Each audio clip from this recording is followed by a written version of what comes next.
Hi, everybody. This is Carrie Hamblin, the CEO and president of the Las Cruces Green Chamber of Commerce, coming to you again with another one of our Zoom chats, which is a benefit to all of our members of the Las Cruces Green Chamber of Commerce. And today I have the founder of Four Paws and a Wake Up, Andrea Joseph, here with us. I've known Andrea for a long time, and I'm so excited, Andrea, to talk to you about this new, exciting adventure that you've got going on. But it's not really new because you've had service animals for quite a long time. And so, but this step is a big deal for you. Yes, it's amazing. And so, how did Four Paws start? Because you've been a strong proponent of service animals for a long time and know the benefits of service animals. And so, tell me about like how you took this step to like make it an actual business and something that you could provide to other people. Well, it just kind of happened, which is kind of strange that I now have a 4,000 square foot training facility that just happened, but that really is kind of how it works. So as you mentioned, I've had service animals, service dogs. I'm on my third one now. And so service dogs have always been very special and near and dear to my heart. They've also been very special to my mother, who has supported a variety of service dog facilities on the East Coast and the West Coast. And so we got to talking one day, and she happened to mention, well, why don't you start your own service dog training facility? And it was like, oh, that sounds like a great idea.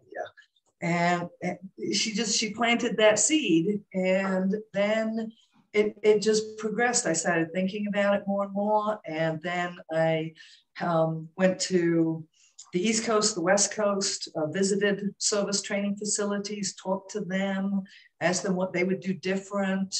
And then it just kind of all came together, and Four Paws and a Wake Up was born. You know, it's interesting that you were finding out like what worked and what didn't, because I think that's so important for businesses to constantly be really looking at that and working on changing. And so you were getting that information even before you opened your own doors to find out what worked. Yeah, and what's wonderful is that in the service dog industry, because there are so few service dog training facilities in the country, everybody is just so willing to help and to say, absolutely, you know, come visit, let me show you, let me teach you, let me talk to you. And so getting that type of mentorship has been amazing.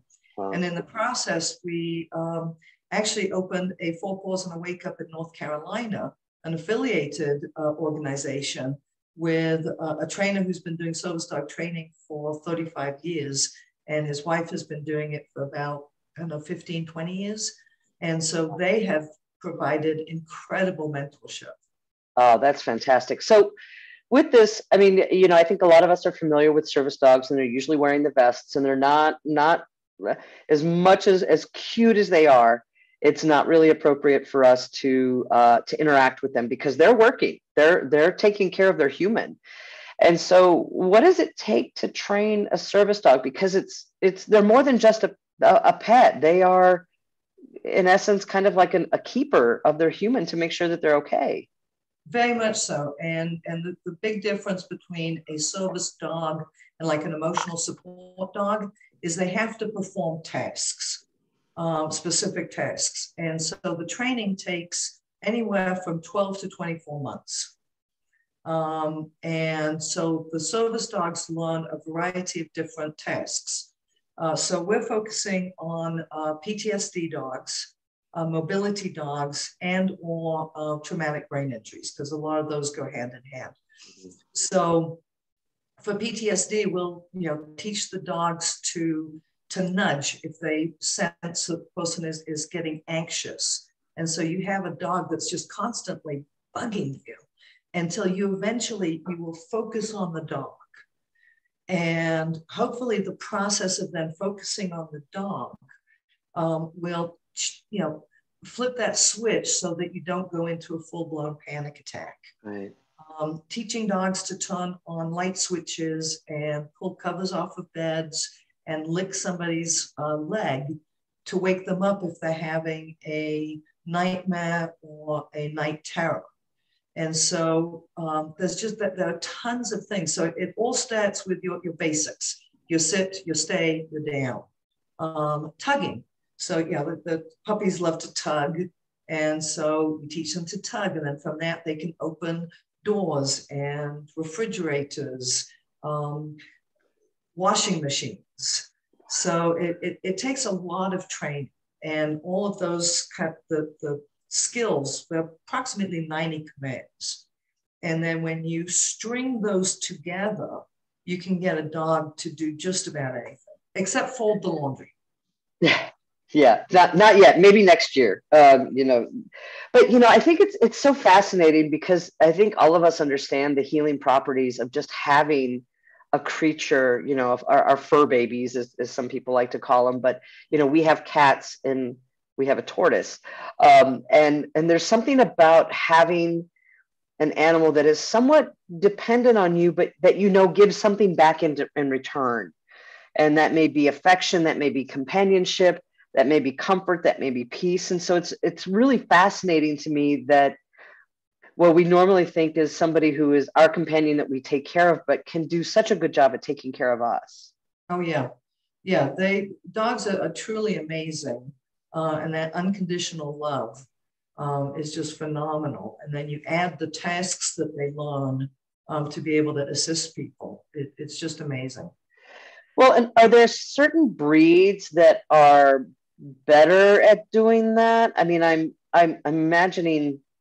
I mean, just because you and I, when we've been talking about this, is that retrievers, golden retrievers, Labrador retrievers are pretty good. I've seen German shepherds as service animals. Are there particular breeds that are better for this just because of their capabilities? Not really so much breeds. My passion is the golden retriever. Mm-hmm. And so we are going to have a purpose-bred breeding program. So we rescue animals from the shelter, but we're also going to breed our own pups to come into the program. But we can train just about any dog. So the process always begins with a temperament test. So we're looking for dogs. We have, I think it's 14 things that we run the dogs through, and we grade them on a scale of 1 to 5. And we're looking for dogs that are about a 3 or 4. Dogs that are a 1 are going to be too timid. Dogs that are a 5 are going to be too hyper. Mm-hmm. Now, Jack Russell Terriers. Yeah. There might be a Jack Russell Terrier that falls into the 3 category. And so that dog would be, a good service dog. For our particular purposes, because we're looking at mobility, and I've seen Chihuahuas be service dogs. So there really isn't a limit. But for us, because of the specific training that we're doing, we're looking for dogs that are approximately 23 inches at the shoulders. Okay. And we want dogs that enter our program to be under 2 years old, because when you add 12 to 24 months of training, you want to make sure that they have plenty of working life when we pair them with a veteran. The only restriction that we have, and it's a really sad restriction, is that we do not have pit bulls. Yeah. And it's not that pit bulls cannot make excellent service dogs, they can. It's that so many people discriminate against them that we don't want to pair a dog with a veteran and then have the veteran be denied housing because of their dog. And, they would win in a lawsuit, but we don't want to put them in that position. Right. So, that's extra trauma that is not needed. And it's really unfortunate because I've known so many pit bulls that are just giant little teddy bears that are solid muscle and just want to cuddle all the time. So it's really unfortunate that that's gotten to that point. And that's just educating the public. And when we finally get to a point where the public feels comfortable, then maybe we can start, having those dogs come into our program. Yeah. Well, there have been, I think, because of your work and just working with service dogs for so long, how have you seen, as we finish this up, is there an example of where you've seen a service dog just really change somebody's life? I mean, I think that's the case with every single time, because it just opens up opportunities, but also protects the human, from things that might be triggers. Yes, I mean, in my life, my Yeah. service dogs literally saved my life. And so, that they are incredibly powerful. And our mission is to help people gain the independence that they want and need. And there are so many people that are just so anxious that they cannot leave their house, but when they have that animal with them, they feel comfortable re-entering the world. Somebody who has mobility limitations and maybe has had to rely on a caretaker, suddenly now they can develop more independence and they don't need somebody to help them get out of bed. The dog will help them. And so those things are truly life-changing for people. Yeah, it literally is saving lives. And so I commend you so much on your work. And when I found out about what you were doing, it made a lot of sense to me just because of how I've known you for so long and seen you. I don't think there was an instance except for our interview where I didn't see you with a pup by your side. So really grateful that you're doing what you're doing. If you are interested in the 4 Paws and a Wake Up program, there are a couple of things. I'll have Andrea's contact information either above or below, also their website. And Andrea, you've got your Paws on Parade that's going to happen tomorrow at Young Park. Registration starts at 10 o'clock. Can you tell us a little bit about that? It's just going to be hopefully a fun day at the park. We are going to be doing service dog demonstrations. We are going to take a walk around the park. We've got some vendors, a food truck, and obstacle course, face painting. And we'll be doing 2 different service dog demonstrations to really show people what dogs can do. Yeah. And as we finish up, can you tell me, I mean, a lot of people, the dogs are so cute, the animals are so cute, and there's a reason why you don't interact with them unless you are their human. Can you explain why that is?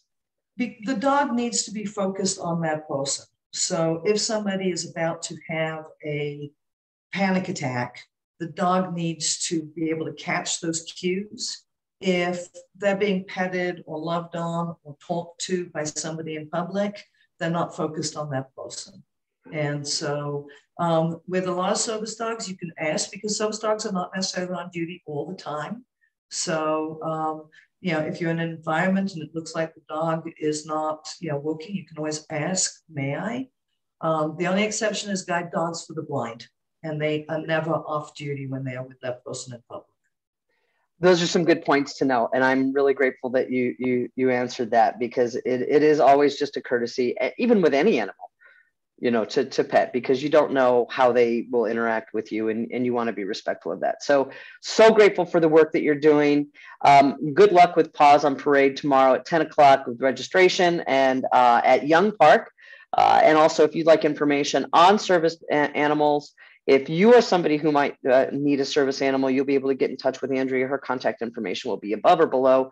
And certainly look forward to having more Zoom chats with you. I can't wait to see your brand new puppies when they're a little bit more mobile. They're really only just a couple of days old. So I can't wait to see them before they start their work and before they start training so that, we can, get them social.